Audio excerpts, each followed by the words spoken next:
नमस्कार, मी मनीषा वसंत इंगळे, कवयित्री बहिणाबाई चौधरी उत्तर महाराष्ट्र विद्यापीठात खानदेशातील निवडक साहित्यिकांच्या साहित्याचा तुलनात्मक अभ्यास या विषयावर मी संशोधन करत आहे. त्या संदर्भात आपले खानदेशचे लाडके तावडीपुत्र डॉक्टर अशोक कौतिक कोळी सर यांच्या निवासस्थानी मी आले. त्यांची आज मुलाखत घेणार आहे. नमस्कार सर, आपल्या कुटुंबामध्ये साहित्यिक परंपरा नसताना किंवा आजूबाजूचं साहित्यिक वातावरण नसताना तुमच्या साहित्यावर इतकं प्रभाव येत नाही, तर ते कसं काय? ही जी कौटुंबिक पार्श्वभूमी साहित्यिक नसताना साहित्य प्रवास कसा सुरू झाला असा आपला हा जो प्रश्न आहे. तर माझ्या कुटुंबामध्ये लौकिक अर्थाने असं शिक्षित असं कुणीही नव्हतं. म्हणजे माझे आई वडील हे अडाणीच होते त्या अर्थाने, पहिली दुसरी वगैरे ते शिकलेले होते. पण मग ते जरी अडाणी असले, साक्षर नसले तरी भावसाक्षरते होते. आणि ज्या पद्धतीने बहिणाबाई आपल्या यांनासुद्धा लेखनाचा काही वारसा नसताना त्यांनी जे समाज निरीक्षण आणि आकलन केलं, त्यातून आपल्या लेखनाची जी त्यांनी प्रगल्भता सिद्ध केली, त्या पद्धतीने माझे जे आईवडील होते त्यांना सामाजिक भान असल्यामुळे त्यांचं समाजाकडे पाहणं आणि जीवन जगण्याकडे पाहणं, त्यांचं कष्ट करणं आणि त्यांच्या कष्टाला ते जे कष्ट करत असताना शेतामध्ये जे मजुरी असेल किंवा गावगाड्यातलं त्यांचं वर्तन असेल, हे मी नाही आवडत. आणि हे लोक सगळे कष्ट करत असताना माझी आई असेल किंवा माझी आजी असेल किंवा त्यांच्यासोबतचे इतर महिला काम करत असताना शेतामध्ये अशा ते गाण्या म्हणायच्या किंवा जातं होतं पूर्वी घरामध्ये, तर त्या जात्यावरती सुद्धा ते गोव्या म्हणायच्या. किंवा एखादी सण आला असेल किंवा एखादी समारंभ असेल, लग्न वगैरे, मग त्यामध्ये ह्या सगळ्या गाणे किंवा त्या गोव्या म्हणायच्या.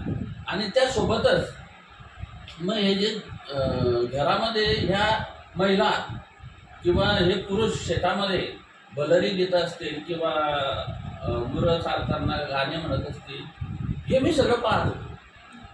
आणि मग मला नकळतपणे ह्या सगळ्यांचा श्रमाचा आणि ते जे श्रमिक गीतं होते त्यांची, त्या श्रमिक गीतांचा माझ्या मनावर परिणाम झाला.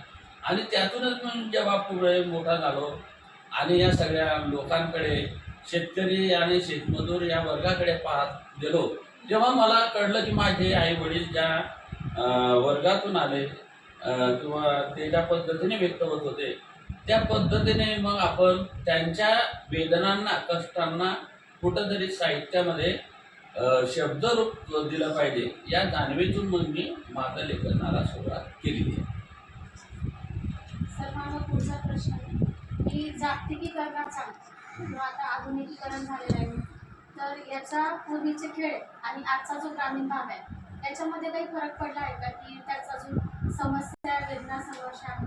हा, बरोबर आहे. आता जागतिकीकरण जेव्हा शेताच्या बांधावर आलं,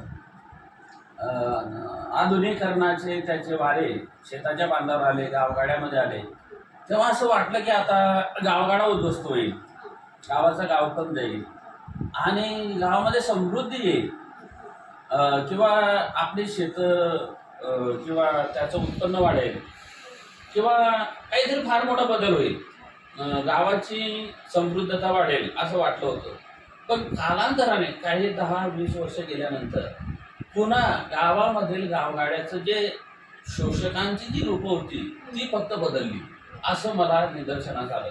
आणि जागतिकीकरणाने उलट नव्या कंपन्या, म्हणजे शोषणाचे जे छोटे छोटे प्रकार होते गावात, त्याच्याऐवजी मोठे मोठे प्रकार म्हणजे मोठ्या कंपन्या शोषण करायला लागल्या.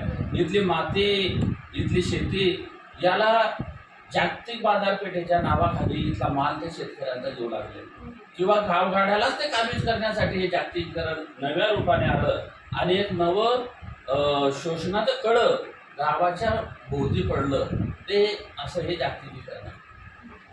म्हणजे त्याच्यामुळे अजून आपल्या समस्या वाढल्या अजून कमी झालेल्या नाही. शेतकऱ्यांच्या समस्या अजूनही खूप कमी झाल्या, उलट वाढल्या. उलट त्याला मोठं स्वरूप प्राप्त व्यापक झालं.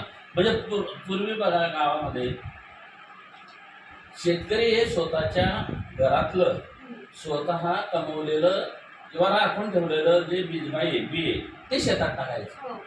या जागतिकीकरणामुळे काय झालं, त्या बियाला बाद ठरवण्यात आलं बरोबर. आणि कंपन्या, मोठ्या कंपन्या, मल्टीनॅशनल कंपन्यांनी बीजबाई आणली. आता पूर्वी खतं, गाईचं शेणखत असेल गोठ्यातलं, तो शेतकरी द्यायचा, समृद्ध शेती व्हायची, तेही बंद झालं आणि रासायनिक खतं, फवारणी, म्हणजे जागतिक कंपन्यांनी शेती काबीज केली अशा पद्धतीने. आणि त्या कंपन्यांच्या मोहजालामध्ये इथला शेतकरी, इथला कास्तकार फसत गेला. त्याला असं वाटलं की हे सगळे आपल्या भल्यासाठी आलेले, पण ते तसं नव्हतं. तर ते उलट याला खाण्यासाठी, याला मगर बिट्टीमध्ये घेण्यासाठी जागतिकीकरण आलेलं होतं. जे फक्त जो डोळस आहे, ज्याच्याकडे दृष्टी आहे, हे त्यालाच कळलं. आणि ते मग विचारवंतांनी, साहित्यकारांनी या जागतिकीकरणाचा खोलपणा साहित्यातून, लेखनातून, मोर्चातून, चळवळीतून पुढे आणण्याचा प्रयत्न केला. सर्वांना पुढचा प्रश्न आहे, तुमचं एवढं साहित्य आहे, तर या साहित्यावर कोणत्या लेखकाचा किंवा साहित्यिकाचा परिणाम झालाय किंवा प्रभाव पडलाय? आता बघा, माझं जे सगळं लिखाण आहे ते ग्रामीण पार्श्वभूमी असले, ग्रामीणांमध्ये जो मला व्यवहार दिसला, गावगाडा, सगळ्यात अगोदर म्हणजे गावगाड्याचं मी निरीक्षण केलं आणि गावाची जी रचना आहे ती मी जाणून घेतली. तर गावामध्ये जो जमीनदार वर्ग आहे किंवा त्याच्याकडे सगळी सत्तेची साधनं एकवटलेली आहेत आणि तो काय करतो, गावावर वर्चस्व निर्माण करतो आणि गावातील इतर जे समाज आहेत ते मजुरी म्हणून ते वावरतात आणि त्यांचा हा जो शोषक, हा जो सत्ताधारी जमीनदार आहे, म्हणजे तो सत्ताधारी पण होतो, जमीनदार पण होतो आणि शोषक पण होतो. तो ह्या सगळ्या गावगाड्यातल्या आलुतेदारी बलुतेदारांचं शोषण करतो. हे मी पहिल्यांदा मांडण्याचा प्रयत्न केला आणि त्यातून या शोषक वर्गाने हे साहित्य वाचून पुढे जाण्याचा गेलं पाहिजे आणि या शोषणातून आपली सुटका केली पाहिजे, हे पण मांडण्याचा प्रयत्न केला. आणि हे मांडत असताना त्यांना एक नवीन दिशा, म्हणजे लेखन फक्त त्यांना वास्तवच मांडलं पाहिजे त्याचं असं नाही, तर मार्ग पण दाखवला पाहिजे. बाबासाहेबांनी ते सांगितलं की हा जो विचार आहे, गावं कशासाठी सोडायची, नवनिर्माण करण्यासाठी गावं सोडायची, म्हणजे तुमचा उद्धार करण्यासाठी गावं सोडायची, हा बाबासाहेबांनी संदेश दिला. ते मी अभ्यासलं. मग बाबासाहेबांनी जो विचार दिला 1956 मध्ये शहर सोडा, नंतर मग महात्मा फुलेंनी त्याच्या अगोदर अजून हा विचार दिलेला होता की तुम्ही शहाणं व्हा, शिक्षण घ्या, गरिबांना, ह्याच्या छोट्या वर्गातल्या लोकांना शिक्षण दिलं पाहिजे, असा महात्मा फुलेंचा विचार होता. महात्मा फुलेंना असं सांगितलं होतं की हे जे गावातले जे मुलं आहे त्यांच्यावर शिक्षक म्हणून कुलकर्णी किंवा पंत घेऊ नको, तर त्यांच्यातला बौद्ध असेल, मांग असेल, कोळी असेल, यांच्यातला शिक्षक करा, तेव्हा त्यांची ते सुधारणा करतील. मग तो विचार, म्हणजे अशा पद्धतीचा बाबासाहेबांचा विचार असेल, फुलेंचा विचार असेल आणि एकूणच विठ्ठलरामजी शिंदे असतील किंवा शाहू महाराज असतील किंवा शिवाजी महाराजांनी जी लोकशाही अंमलात आणली, या सगळ्या महामानवांचे जे विचार होते, त्या विचारांना आपण, माझा जो लेखन आहे त्या लेखनाच्या या पायथ्याशी किंवा त्याचा जो बेस आहे माझ्या लेखनाचा, तो ह्या सगळ्या विचारांचा बेस आहे. आणि खास करून मग साने गुरुजी आणि बहिणाबाई हे माझे आवडते लेखक. बहिणाबाईंनी साध्या सोप्या शब्दामध्ये तत्वज्ञान मांडलं. आधी हाताला चटके मग मिळते बा, अरे संसार संसार तवा जसा तवा चुल्यावर, म्हणजे सोप्या सोप्या प्रतिमा त्यांनी आपल्या जवळच्या प्रतिका वापरली. विठ्ठलाला प्रश्न विचारला, तो विठ्ठल म्हणजे त्याच्या गावातला विठ्ठल मंदिरातला विठ्ठल होता, मग ते वापरलं त्यांनी. आणि साने गुरुजींनी हे जे जवळचे सगळे शेतकरी होते यांना जागा करण्याचा प्रयत्न केला. मग मी सुद्धा हेच केलं की आपल्या आजूबाजूला जे आहे, जे दिसतं आणि जे दिसत नाही ते मांडण्याचा प्रयत्न केला. लोकांना असं वाटतं की हा सरपंच माझ्या खांद्यावर हात टाकतो की तो मला घरकुल मिळवून देईल, माझं भलं करील असं वाटतं. पण तसं नसतं ते. तो त्याच्या सह्या घेतो, त्याच्या नावावर तर घरकुल तो खाऊन टाकतो, हे त्याला माहीत नसतं. म्हणजे दाखवण्याचंच काम मी माझ्या साहित्यातून केलेलं आहे. म्हणजे समोर दिसतं तेवढं जग नसतं, त्याच्या पलीकडे जग असतं. आणि त्या पलीकडचं जग दाखवण्याचं काम वाचकांना करून देण्याचं काम मी माझ्या साहित्यात केलेलं आहे. आणि हा वास्तववादी विचार लेखनातून, वाचनातून आणि एकूणच चिंतनातून तो माझ्या आलेला आहे. आणि मग तो या सगळ्यांचा प्रभाव तो त्याच्यावर पडलेला आहे. सर, तुमची पाळा ही कादंबरी आहे, तर त्या पाळा कादंबरीमध्ये ऊस उत्पादकाच्या समस्या आहेत. बरोबर. तर आजही त्या समस्या आहेत त्यांना, की थोडंसं त्याच्यामध्ये अजून झालेलं आहे का? की त्या समस्या अजून पण त्यांना जाणवतात? कौटुंबिक तर आहेच, म्हणजे स्वतःच्या बहिणीकडून आपल्या मुलीचा छळ, आणि सामाजिक पण आहे, तर तो अजून पण त्यांना जाणवतो का? आता बघा, काळा ही कादंबरी माझी पहिलीच कादंबरी. आणि जेव्हा मी MA, MPhil किंवा एकूणच PhDचा वगैरे असा अभ्यास करत असताना असं वाचन केलं. राराम बोराडे यांची पाचोळा कादंबरी वाचली मी, उद्धव शेळकेंची घर कादंबरी वाचली, प्रतिमा इंगुलेंची बोधा ही कादंबरी वाचली, व्यंकटेश माडगुळकरांची बंदरवाडी वाचली, चक्र कादंबरी वाचली मी. या सगळ्यातून मला असे चित्रण जाणवलं की मधु मंगेशकरनी त्यांनी माईंची खाडी कादंबरी, या सगळ्या लेखकांनी त्यांचा प्रदेश, त्यांच्या प्रदेशातली माणसं, त्यांच्या प्रदेशातला भूगोल हा असा जिवंतपणे उभा केलेला आहे. त्यामुळे त्यांच्या कलाकृती एकदम ऐतिहासिक आणि एक वेगळं स्थान त्यांनी मराठी साहित्यात निर्माण केलं. मग मी जेव्हा या क्षेत्रामध्ये येऊ इच्छित होतो लेखनाचा, मग मी पण असा विचार केला की माझी कलाकृती सुद्धा अशीच माईलस्टोन बनली पाहिजे, या लेखकाच्या तोडीचं माझं लेखन झालं पाहिजे. मग मी विचार केला की मग मी कोण, माझा प्रदेश कोण, माझा भूगोल कोण, आणि तो माझ्या प्रदेशातला हा जो सगळा विचार आहे तो मांडण्यासाठी मी प्रयत्न केला. त्यासाठी मी इतिहास सुद्धा अभ्यासला. माझ्या आधी काय मांडलेलं आहे, बहिणाबाईंनी काय मांडलेलं, साने गुरुजींनी काय मांडलेलं, महाराजांनी काय मांडलेलं, बालकोंनी काय मांडलेलं. मग यांनी खरा खानदेश मांडलेलाच नव्हता त्यांच्या साहित्यामध्ये. श्रावण माशी हर्षमानशी हिरवळ दाटे तो इकडे, असं बालकवी मी घेऊन ठेवलं. आणि माझ्या खानदेशात ते हिरवळ, तो हर्षण, ते काहीच दिसलं नाही मला. खेडोपाडी रंगलेले, गांधलेले, गोरगरिबी कितपत पडलेले लोक मला दिसले. शेताच्या बांधावर रडणारा शेतकरी मला दिसला. आता बाहेरच्या लोकांना असं वाटतं बापरे बापरे, खानदेश म्हटल्यानंतर काळी कसदार जमीन, हिरवी कंच केळी यांच्याकडे बा, यांच्या खिशामध्ये नोटांचे बंडल आहे, यांच्या गळ्यामध्ये बागायती रुमाल आहे पांढरा शुभ्र, म्हणजे यांची परिस्थिती अत्यंत समृद्ध आहे. मग मी प्रत्यक्षात मात्र जेव्हा असा विचार करत गेलो तेव्हा माझ्या लक्षात आलं की याचं खोटं आहे सगळं, भ्रामक चित्र नाही. इथला केळी उत्पादक शेतकरी असेल तर हा छोटे छोटे त्याच्या जमिनीचे तुकडे पडलेले आहे, त्याच्याकडे 1-2 एकरच जमीन आहे. त्या जमिनीमध्ये तो मरतो, राखतो, सावकारांकडून कर्ज घेतो, कतपेड्यांकडून कर्ज घेतो आणि ते केळी पिकवतो. आणि तो पिकवत असताना पुन्हा त्याला जो व्यापारी आहे हा ऐन त्याचा जो बाळा आहे, म्हणजे घड जेव्हा त्याचे परिपक्व होतात, माल जेव्हा विक्रीला येतो, काढणीला येतो, तेव्हा ऐन वेळेला बरोबर त्याचा माल असा भाव पाडतात. आणि त्याने आपल्या काळजाप्रमाणे, पोटच्या मुलाप्रमाणे वाढवलेलं ते पीक तो मातीमोल भावाने विकताना तो रडतो, हे होतो, भुईसपाट होतो. या सगळ्या व्यथावेदना मी सगळ्या पाहिल्या. आणि मग ते मी सगळं मांडलं की हे वास्तव चित्र नाही.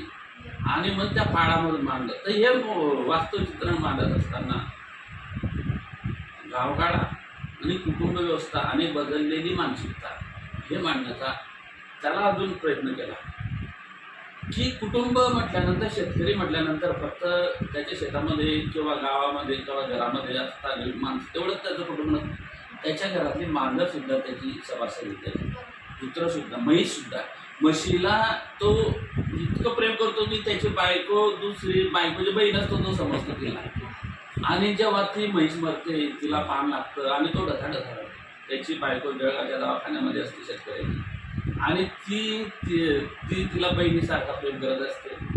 म्हणजे तिकडे बायको मरते आणि इकडे घरी येतो तर म्हैस मेलेली असते. म्हणजे अशा पद्धतीची काय म्हणता येईल त्याला, विचित्र परिस्थितीमध्ये, संकटांच्या मालिकेमध्ये तो सापडतो.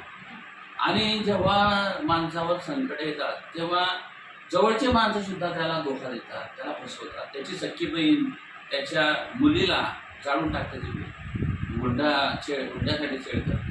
अशा पद्धतीने कौटुंबिक चित्रण, समाजाची बदललेली मानसिकता, आज एकूणच येथील शेतीचं खानदेशातील वातावरण आणि हे बदलत्या सगळ्या जागतिकीकरणाच्या पार्श्वभूमीवर, बदलत्या सगळ्या परिस्थितीच्या पार्श्वभूमीवरती मी मांडलं. त्यामुळे तो पाळा कादंबरीला शब्द म्हणजे आता अक्षर शब्द तयार झाला. आणि ती पाळा कादंबरी आज अमर झाली. ती लाखो लोकांच्या तोंडावर गेली, आकाशवाणीच्या माध्यमातून घराघरात गेली. तिचं गाणं, तिचं शब्द, आणि सगळ्यात महत्त्वाचं म्हणजे तिची बोली भाषा, आपली खानदेशी तावडी भाषा तिने वापरली. त्यामुळे ती लोकांना एवढे भावले की त्या बाया मावल्या बिचाऱ्या, त्यातलं ते आपलं लेकरू जर का मांडीवर आलं तर आपण का मांडी चिरून टाकतो, अशा अनेक प्रकारचे वाक्प्रचार म्हणी त्याच्यामध्ये मांडले मी. आणि मग ते म्हणजे माझ्या लेखनाची ती एक खासियत आहे. म्हणजे जसं आई आहे तशी भाषा माझी दुसरी आई आहे. त्या आईचं जे सगळं बाळकडून मी घेतलं, त्यामुळे मला जे यश मिळालं. जसं आईचं दूध पितो आपण आणि आपल्यामध्ये ताकद येते, तसं या भाषेचं दूध मी पिलो. आणि ते भाषेचं दूध पिल्यामुळे काय झालं की माझ्या लेखनामध्ये समृद्धता फार आली. शब्द नवे आशय गंधा, नवी शब्दकळा, आणि ते संबंध वाचकांना नवी होती, मराठी वाचक. त्यामुळे माझ्याकडे आकर्षित झाले आणि एक नवाच आविष्कार, शब्दाविष्कार त्यातून असा निर्माण होत गेला. सर, माझा पुढचा प्रश्न आहे, कळीबंदी हा कोरोना काळातला आहे. हो. कोरोना काळातला विषय. तर कळीबंदी आता सामाजिक स्वरूपाचं पण आहे का? जे कोरोना काळामध्ये सगळ्यांना एका ठिकाणी किंवा त्यांच्या कुटुंबापुरतं त्यांना बंदिस्त करण्यात आले, तर सामाजिक स्वरूपाचं पण कळीबंदी आहे. हां, आता तो विषय कसा होता कळीबंदीचा. कोरोना काळामध्ये म्हणजे साधारण 100 वर्षानंतर ही परिस्थिती आलेली. 1818 मध्ये अशी परिस्थिती आलेली. तेव्हा साने गुरुजी वगैरे लेखक होते, कमल देसाई वगैरे, यांनी ती काही चित्रणं लिहिलेली होती त्या काळात. पण या काळामध्ये कोणालाच काही कळत नव्हतं. म्हणजे अशी परिस्थिती पहिल्यांदा आली होती ना आपल्या आयुष्यात की हे काय हेच कळत नव्हतं. म्हणजे महामारी आहे का, आजार आहे का, काय बा, कोणालाच काहीच कळत नव्हतं. आता महामारी, आजार म्हटल्यानंतर मग डॉक्टर बरा करतो, पण तो डॉक्टर बी बरा करत नव्हता, तो डॉक्टर पहिल्यांदा जवळ. म्हणजे अशा घटना, विचित्र अवस्था तयार झाली होती. शहरातून लोक गावाकडे येत होते, तर गावातले लोक त्यांना जवळ करत नव्हते. असा एक विचित्र प्रसंग, सगळा परिस्थिती तयार झाली. मग ह्या प्रसंग, आता लेखक म्हटल्यानंतर तो तटस्थपणे आकलन परिस्थितीचं काळ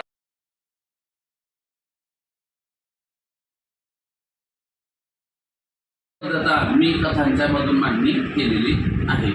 पण आता ही कळीबंदीची जी रूप आहे तर ते समाजामध्ये आज सुद्धा आपल्याला दिसतात. त्याचं काही तो त्या कालावधीमध्ये होता असं नाही.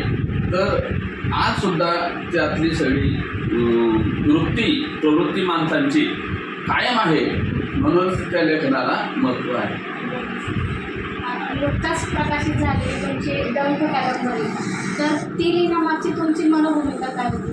हां, आता तो माझा एकूणच लेखनाचा पिंड जो आहे तो ग्रामीण जो समाज आहे किंवा ग्रामीण जी शब्दकळा आहे किंवा ग्रामीण जे बदलती मानसिकता लोकांची किंवा समाजमान आहे, हे कशा पद्धतीने बदलत जातं, काय जातं, हे आंतरिक प्रेरणा माझ्या त्या लेखनाची. आणि माझी पाळा कादंबरी असते, पुन्हा कादंबरी असते, रखडलेल्या तुरी असतील किंवा गावाच्या तावडीतील चोट, या सगळ्या कादंबऱ्या एकूणच खानदेशी कृषी जीवन यांचा पट पण तो बदलला, प्रत्येक काळामध्ये वेगवेगळा बदल. वेगवेगळ्या समस्या. हां, आता मध्ये तुरींचा भाव फार वाढला होता. हो. मग आपले पंतप्रधान मोदी साहेबांनी सांगितलं की तुरी पेरा. कापूस जास्त झाला, कापसामुळे काय झालं की शेतकरी आत्महत्या करताय. मग तुरी पेरला तर त्यात सगळ्याकडे तुरी झाल्या. मग त्याची ते तुरींची कादंबरी एक मी लिहिली होती. त्यातून पुन्हा एक नवी समस्या. पण मग हे होत असताना एकूणच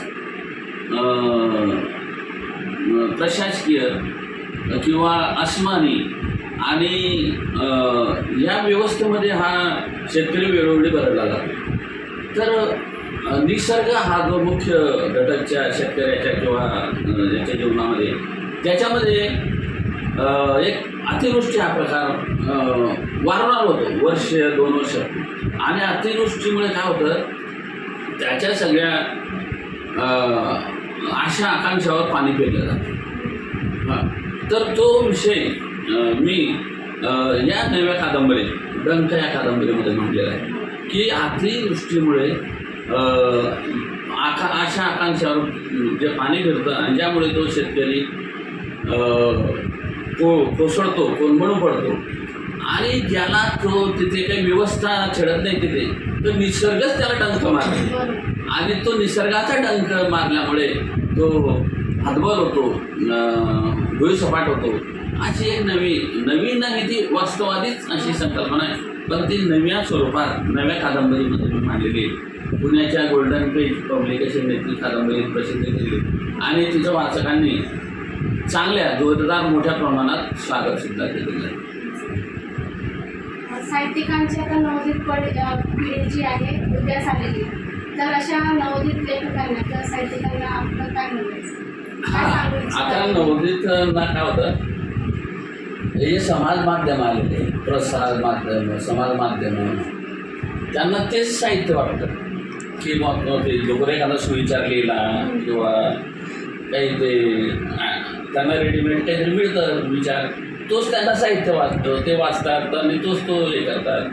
किंवा कट्टेसाठी इथल्या 2 ओळी तिथल्या ओळी 2 ओळी मिळून ते कविता लिहितात, साहित्य लिहितात. पण ते खरं साहित्य नाही ते.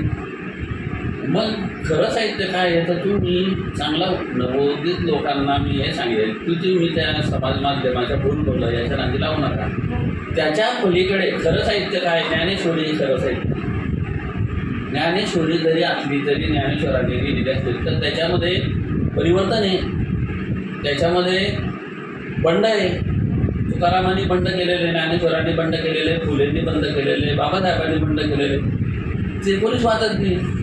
म्हणजे पुस्तकाचा वाचनाचा आनंद घ्या आणि पुस्तकाच्या पानातून दरवळणारा सुगंध आत्मसात करा आणि त्या सुगंधातून प्रेरणा घेऊन तुमची प्रतिभा जागृत करा आणि स्वतःचं लिखाण करा. तो शब्द स्वतःचा वाटला पाहिजे, असं मला प्रत्येकाला सांगावंसं वाटतं. की आता अशोक कौतिक यांचा एक उतारा तुम्ही घेतला, माझं नाव तुम्ही त्याच्या खाली नाही छापलं तरी कोणी सांगेल की अशोक कौतिक सरांची कविता आहे.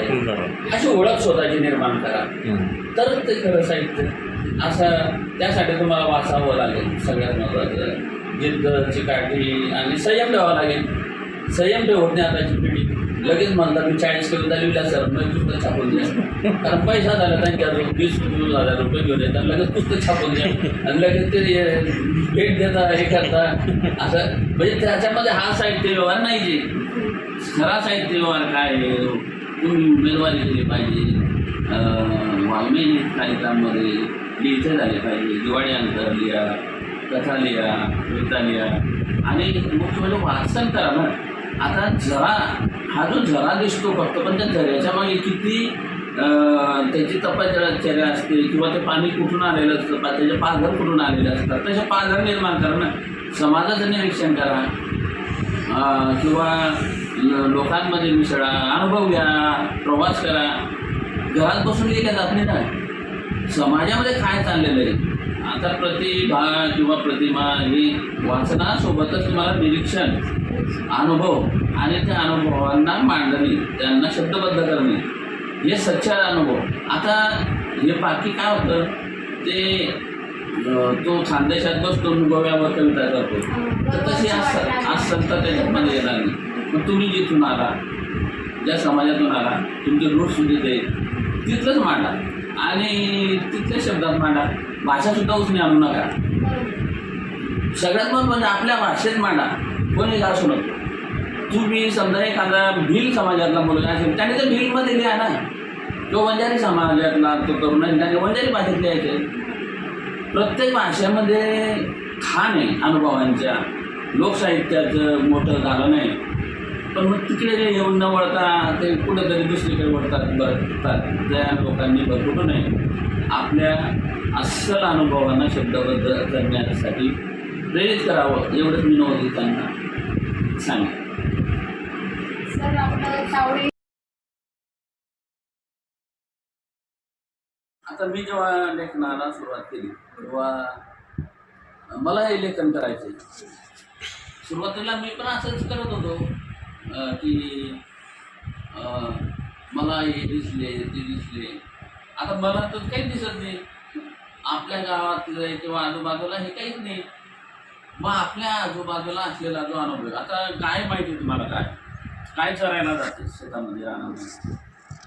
मग गाय जेव्हा चरायला जाते आणि ती जेव्हा तिची विष्ठा टाकते, मग त्याचं विष्ठ्याची गौरी होते पहा वाढल्यानंतर. ती गौरी उचला तुम्ही, त्या गौरीची दुसरी बाजू बघा खालची, त्याच्यामध्ये काटे असतात, दगड असतात, गोटे असतात, काही किडे असतात. म्हणजे फक्त शेण आहे का त्याच्यामध्ये? मग तसं आपला जो ग्रामीण भागातला जो शब्द आहे, त्या शब्दामध्ये अशा अर्थाचे वलय बांधलेले, असे कंगोरे भरलेले आहेत त्या शब्दांना. एक कुठलाही शब्द घ्या, त्या शब्दामध्ये असे प्रकाश. मग ते शब्द जर का आपण आपल्याजवळ आहे, त्यांचा वापर जर आपण केला तर आपल्याला समृद्ध साहित्य निर्माण करता येईल. मग मी ते ओळखलं की माझ्याजवळ तर ही भाषेची खाण आहे, भाषेची समृद्धता आहे. आणि मग ही माझी माणसं जी भाषा बोलतात त्यांच्या भाषेमध्येच मला त्यांची वेदना मांडायची. मग त्यामुळे काय झालं, लेखनामध्ये अस्सलता निर्माण झाली आणि त्या बोलीभाषेला त्या निमित्ताने वाङ्मयीन प्रतिष्ठासुद्धा मिळाली. एक प्रकारे बहिणाबाई कोणत्या भाषेतली, तर आय राणी भाषेतली, तर असे लोक म्हणतात. आता आय राणीचा बहिणाबाईचा काही संबंध नाही. बहिणाबाई जळगावला राहतात, आई राणी तिकडे एरुंडल चोपडा वगैरे त्या भागात बोलली जाते. मग अभ्यासकांनाही माहिती नाही. मग आपलं काम आहे ना की ही भाषा या भागामध्ये ही जी भाषा बोलतात ही भाषा आहे. बुवा जळगाव आम्ही जे भाषा बोलतो ही आमची तावडी भाषा आहे. ही मी लोकांना आवर्जून सांगितलं, ते लेखनामध्ये मांडलं आणि ते लोकांसमोर मांडण्याचा प्रयत्न केला. आणि त्या भाषेमुळे, भाषेतील ऐवजामुळे माझ्या लेखनाला अधिक चकाकी निर्माण झाली. सर आपल्या लेखनातून वाचकांना आपण काय सांगू इच्छितो? आता तुम्ही लिखाण केलंय, बाग साहित्य लिहिलंय, मी सगळं कविता लिहिलंय, त्याच्यानंतर एवढ्या समस्या, शेतकऱ्यांच्या कौटुंबिक समस्या, कविता संग्रह आहेत, तर याच्यातून वाचकांना काय सांगू इच्छितो? नाही, वाचकांचं काय झालं आता तुम्हाला सांगतो. पूर्वी वाचकांसमोर पर्याय नव्हता. तर तेव्हा फक्त नाशी पडके, वि. स. खांडेकर, शिरवाडकर यांची अशी गट्टेचे गट्टे पुस्तकं विक्री व्हायची. वाचन त्यांचे वाचन तयार झाले गावागावात. आणि गावामध्ये वाचनाशिवाय दुसरा पर्याय नव्हता ना. मग टी व्ही आला, टी व्हीने ते पुस्तक खेचून घेतलं वाचकांच्या हातातून. मग टी व्ही म्हणता म्हणता मोबाईल आला. आता मोबाईलने तर ते वाचन संस्कृती पूर्ण लयालाच घालून टाकली. तर पण या सगळ्या माध्यमांतून यांच्यावर मात करून आपल्याला लेखन सिद्ध करावं लागेल. म्हणजे त्याच्यासमोर टी व्ही आहे, त्याच्या मतामध्ये मोबाईल आहे, असं असताना आपलं लिखाण टिकलं पाहिजे किंवा त्याने वाचलं पाहिजे, अशी क्षमता आपल्या लेखनामध्ये दर्जेदारपणा आणावा लागेल. आणि तो आपण आणल्यामुळे माझी एक स्वतंत्र अशी वाचकांची पिढी तयार झाली. आणि आवर्जून लोक माझी कलाकृतीची वाट पाहतात. सर आता तुम्ही काय लिहिताय, काय नाही. म्हणजे आणि त्यांना माहिती आहे की आता आपल्याला काहीतरी नवं वाचायला किंवा आपल्या हातामध्ये मिळेल.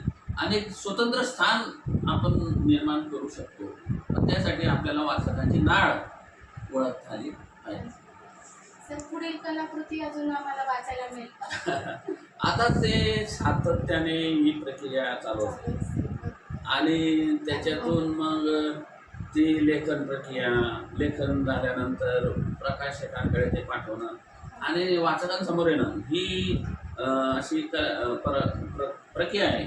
त्यामुळे ते आता तुमच्यासमोर काय येईल हे प्रत्यक्ष पुस्तक प्रकाशन झाल्यानंतरच तुम्हाला कळेल. आताच ते सांगून तसं उपयोगाचं नाही, कारण त्यामध्ये काही प्रक्रिया किंवा याचे गोष्टी असतात. पण सातत्याने लेखन चालू असतं. हा जो लेखक आहे हा समाजामध्ये जागण्याचं काम करतो आणि तो सतत जागरूक असतो. ज्या पद्धतीने सैनिक सीमेवर लढाई करतो, लढाई ही दररोज होत नाही, पण त्याला कवायत दररोज करावी लागते, सराव दररोज करावा लागतो.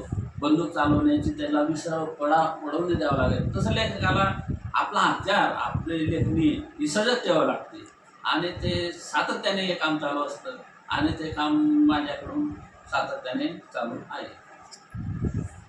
धन्यवाद सर, तुम्ही अतिशय महत्त्वपूर्ण मार्गदर्शन केल्यामुळे आणि वेळ काढून आम्हाला असं अनुभवाचं मार्गदर्शन केलं आणि तुमच्या पुढच्या येणाऱ्या साहित्य कृतींना माझ्या खूप खूप शुभेच्छा. धन्यवाद. धन्यवाद. तुमच्या संशोधन कार्याला सुद्धा माझ्या